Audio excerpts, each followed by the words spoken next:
we are in a tie match at the top. Double gen pop to avoid the deadlock. They do go down. There is a haste status effect.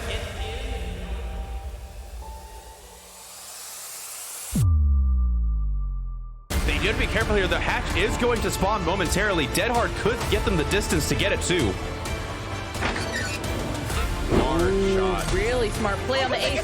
Oh my god, getting shot through the window. No longer have distortion, and they are gonna teleport here. I think they get there in time. Yes! Oh, the grab! Yes! Oh, they blocked it! That is disappointing. This is be a 4-man out because. Yeah, but they will be able to block this. Yo, getting caught on that. Ace coming with the body block. Oh, they were here.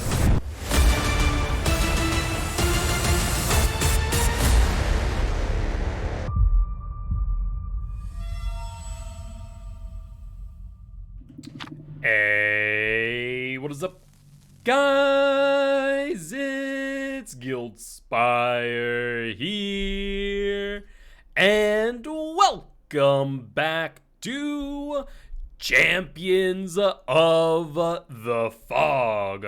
We are here today for Qualifier number 2, round 1, Team Singularity versus Remorse, and we are going to be starting off with Team Singularity against Remorse's Survivor team, and we see Zeno here with the rootin' tootin' shootin' cowboy himself, the Deathslinger. We're on the Wrecker's Yard, and Deathslinger already out on the prowl for some of these survivors and does find a very early chase. Deathslinger trying to cut them off here at the loop, but unable to do so. Aiming downsides with the Redeemer to get a hit, but unable to get the mind game. Kate vaulting in, potentially wasting a life as well, as they do get injured and sprint towards the shack. Do want to know, as we do look around, there is no corrupt intervention currently stopping these survivors from working on any of the active gens. Kate, though, going down in a corner, the tried and true comp corner we are going to see today, and this here is looking to be the first hook of this match. Though, looks like Deathslinger looking around, not finding the hook they want to hook on right away, but finally deciding on this one here, and that will be Kate's first hook of this match, making them that much closer to being sent back to the campfire via the entity.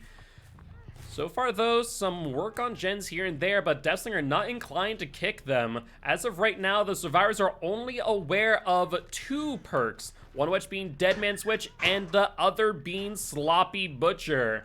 For you keen-eyed viewers, though, and the keen-eyed survivors in this match, they might just notice that there is, in fact, agitation, allowing the Slinger to maneuver a little bit more easily throughout the map, potentially going for a bit of a basement build here. As far as that third add-on, or that second add-on, not third add-on, if you could have 3 add-ons, that'd be a bit insane. But that second add-on, not exactly sure what it is. If you guys in the chat are able to tell me, let me know, as I'm sitting here scratching my head. It's not one that I personally use all too often. But either way, it looks like Kate will be moving to second stage here in just a few moments. Those survivors not wasting any time, as they have now completed their second generator. Slinger taking some pot shots from afar, but so far no luck on getting any hits.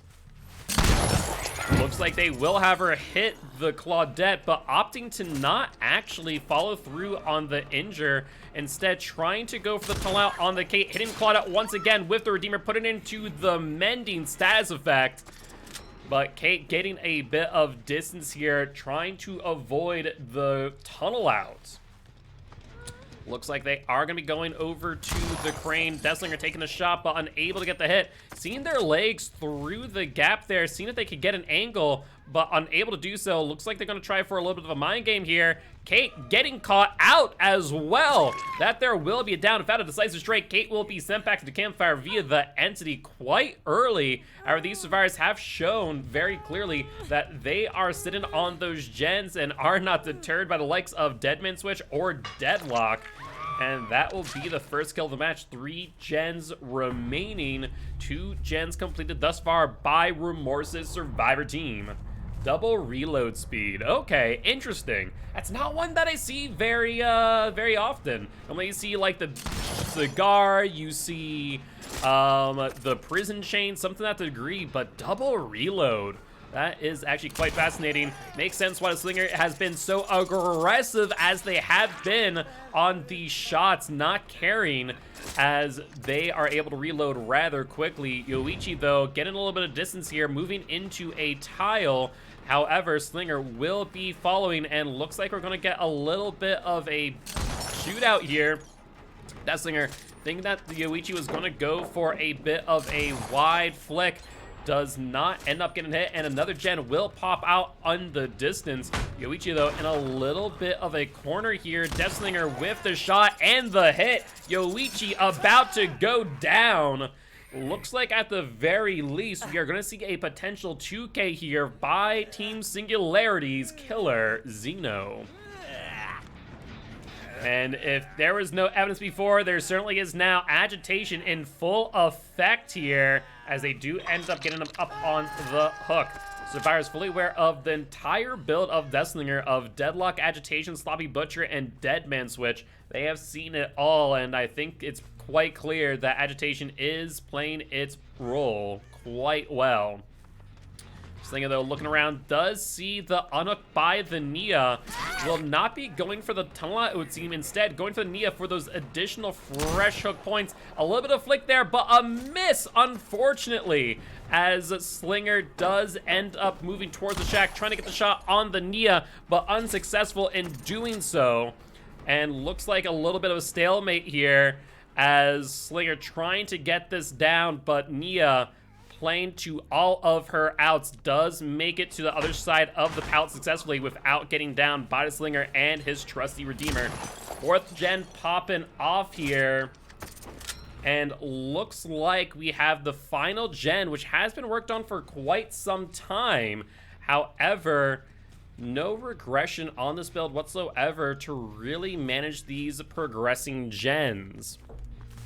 In fact, with zero regression on these generators, it does mean that every gen kicked is going to be 2.5 plus 3.3% per second. Not a lot to work with, especially as no brutal strength to decrease the amount of time it takes to break the generators. Deathslinger does find Yoichi once again, will get the hit, and will be going for a quick down, hopefully with a bit of a 2-tap here with the Redeemer. Otherwise, things could be looking quite grim. There's the hit and the down coming up. No, Yoichi gets to the tree, unable to get the down in time. This gives the survivors a lot of opportunity to get this final gen, potentially proccing an adrenaline.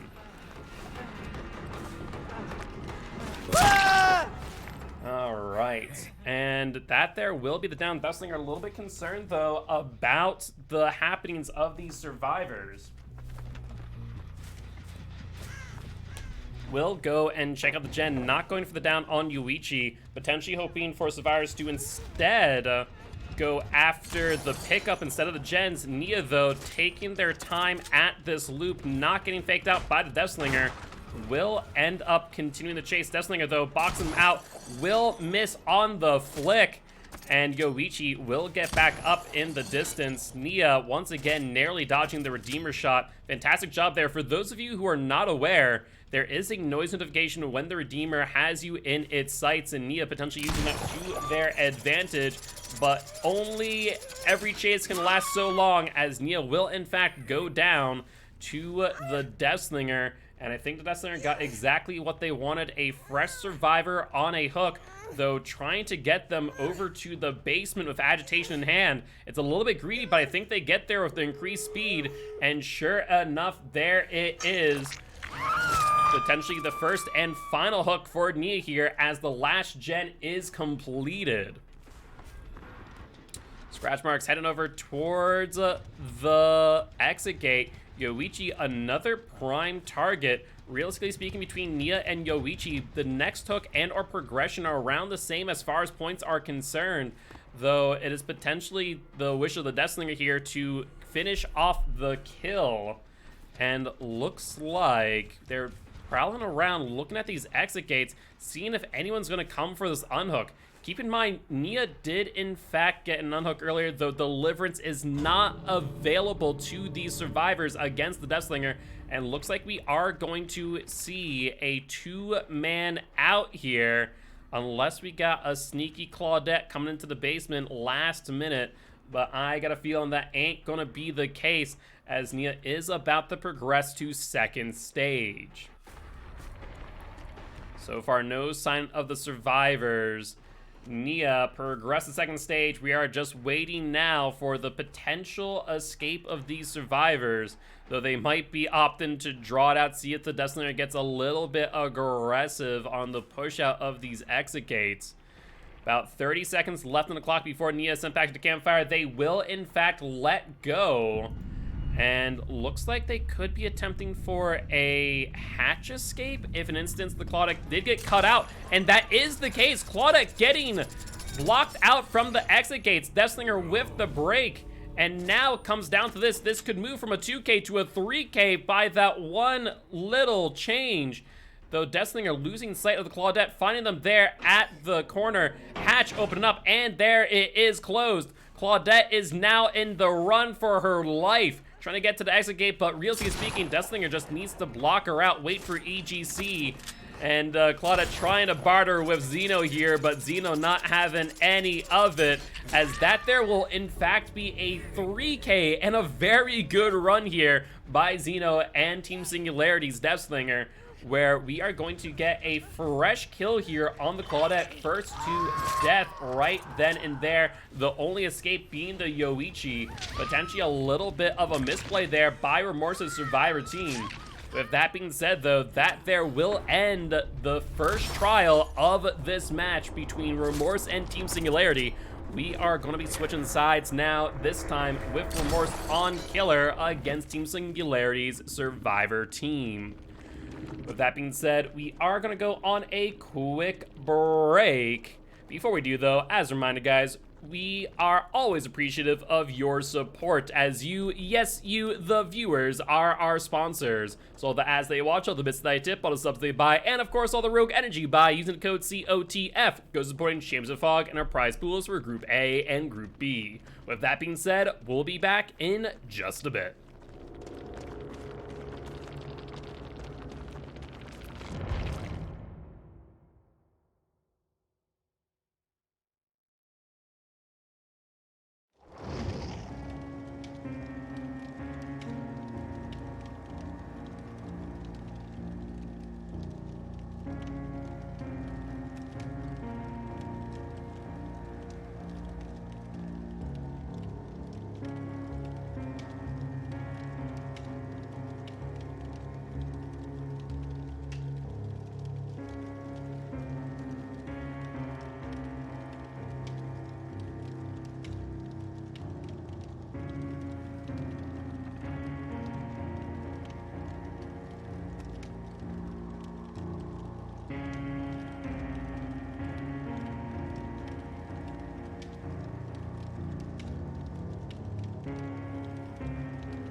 right, and we are back.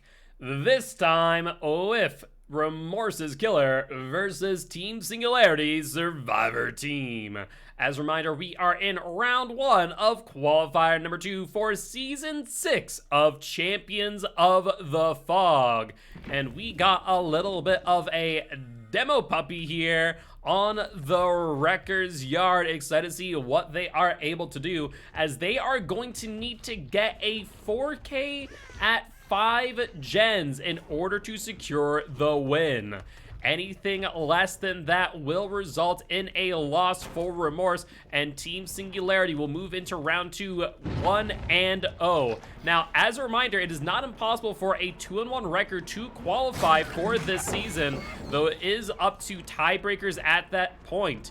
3-0 record is the one that guarantees you an invite, so it all comes down to this for these two teams. That being said, we do see a chase happening here at the shack. Demogorgon trying to prime their ability to get a hit, though it looks like Claudette will instead fake out that pallet, getting the break instead, and moving on to the next tile. Do you want to know, once again, no corrupt intervention on this build, and also want to doubly note that there is another sloppy butcher. Survivor's keenly aware of that after the M1 from the Demogorgon earlier in this match. Demo trying to go for a bit of a fake out here at the pallet. Claudette holding their ground though, and looks like Demo is just gonna go for the break instead, not wanting to have to worry about the vacuum break. And looks like Claudette bring him to another tile. Really good RNG here for these survivors, as they have a lot to work with. Demo trying to get that distance, but unable to do so. Will Shred once again pushing the Claudette into a weakened position. Claudette, though, with the vault, no pallet in sight here.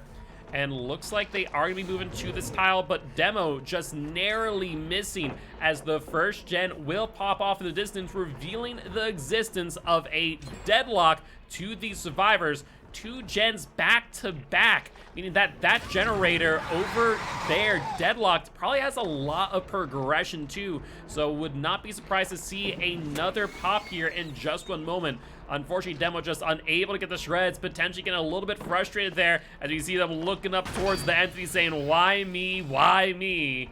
And looks like they will continue the chase here on the Claudette, wanting to get this down, but Claudette doing a fantastic job seamlessly linking these tiles together, making the Demo's life that much harder. And wanting to note that the Claudette does have another tile here right next to them available, and a survivor ready to body block too.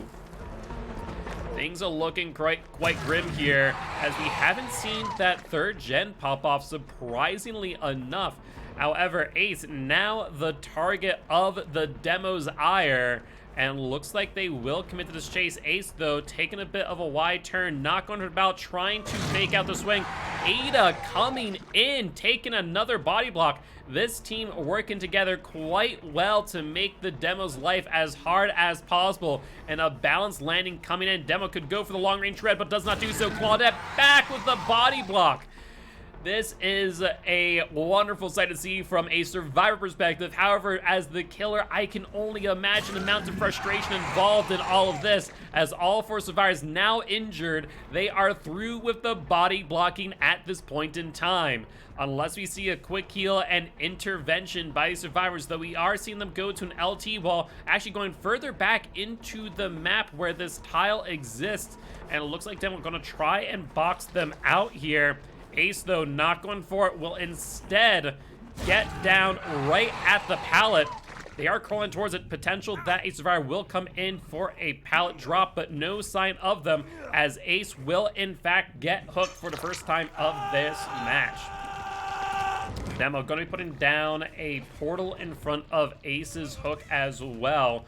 Try and interrupt a unhook and or deter these survivors from going for the unhook in the first place. However, as we've seen so far, no real gen regression, no pop goes weasels. We saw them kick the gen there. No eruption call Brian, as they are not highlighted in yellow. Right now, we only know of Deadlock and Sloppy Butcher at this moment in time, and Survivor's probably still trying to figure out these last 2 perks, as we do hear another gen popping off in the distance. Demo opting to commit to the hook here as 30 seconds have passed. Ace that much closer to being sent back to the campfire via the entity if they progress the second stage. However, Claudette coming in for the unhook and will try to go for the fake out. Demo not falling for it though. They'll be trying to body block as the 4th gen popping off. Ace about to move to the second stage. Claudette getting hit, but getting the unhook in time. Ace with the attempted body block. Claudette, though, kind of stuck out here, and there is the pallet still available for these survivors to utilize to the best of their ability. And once again, Demogorgon and Remorse needing to get a 4K at 5 gens in order to claim victory. But with 4 gens currently up and available, looks like things are a little bit grim as the Claudette takes the down. We see the destruction of Noed, as well as the adrenaline from the Claudette getting off the ground and back up on their feet. Really amazing play there. Well coordinated in anticipating the potential of Noed and cleansing those totems throughout the match. So a really amazing job here by Team Singularity, but that there will be the down on the Claudette, and at the very least looking like a 1K4 hook for Remorse here. But unfortunately that will not be enough in order to secure victory in round number 1. And that there will in fact be a 3-man out against the Demogorgon. Claudette progressing 2 stages there.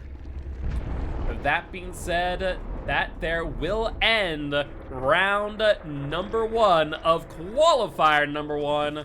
GG, well played to both sides, and congratulations to Team Singularity, who will take the victory here and move into round 2 with a 1-0 record.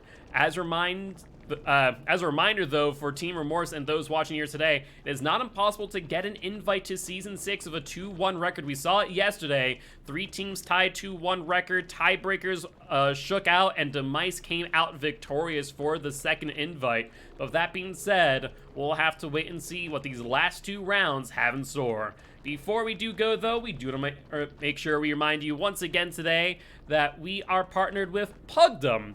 Pugdom, in fact, will be hosting the entirety of Group B over on their channel, and I believe are doing qualifiers over this entire weekend. So definitely make sure to stop on by, say hi, join their Discord and their Twitch channel, so that way you don't miss a single moment of Season 6 of Champions of the Fog.